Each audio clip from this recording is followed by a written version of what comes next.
যে আমরা হয়তো বা পোলাও চাল মাসে একবার খাইতে পারি কিনা আমার মনে হয় যে ভুট্টা চালগুলো আমাদের এই মার্কেটে চলে না।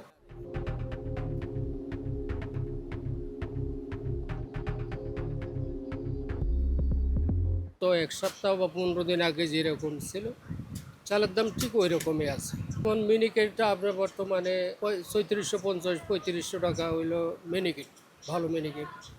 আবার একটু কম দাম আছে যেটা আপনার 58 টাকা, 60 টাকা। এগুলো হইলো ধরেন আপনার মিডিয়াম মিনিকেট আর কি। 28 হলো আপনাদের 2400-2450 টাকা। একটা চালগুলো আমাদের এই মার্কেটে চলে না, তবে নাজির চালের দামটা এটা আগের থেকেই একটু বেশি। চালের বাজার মানুষের ক্রয় ক্ষমতার ভিতরে আছে, যে যেরকম খাইতে চায় খাইতে পারে। চালের বাজার নিয়ে এখন তেমন কোনো টেনশনের ব্যাপার নেই। পলাশ চালটা অতি অতিরঞ্জিত বাড়ছে, যেটা আমাদের লাইফেও আমরা এরকম দেখিনি। 100 টাকার উপরে বা 100-150 টাকা মানে চালের কেজি সর্বোচ্চ হইতে পারে, কিন্তু এবার 200-র উপরে গেছে।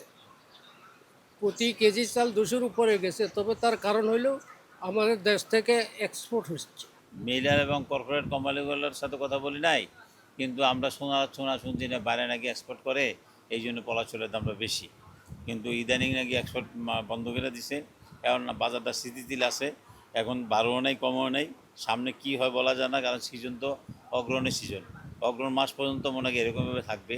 অগ্রহণের পরে নতুন চাল আসতে বোঝা যাবে দাম কমে কিনা। আমাদের তো ভবিষ্যৎ চিন্তা ভাবনা এরকমই যে আমরা হয়তো বা পোলাও চাল মাসে একবার খাইতে পারি কিনা আমার মনে হয় যে এরকমভাবে ভাবলে সাধারণ মানুষও তো সাধারণ ভাত খাইও দিছে মানে টিকতে পারবে না। সাফাই থেকে চাল আনতে আনতে 3টে হাত হয়ে যায়।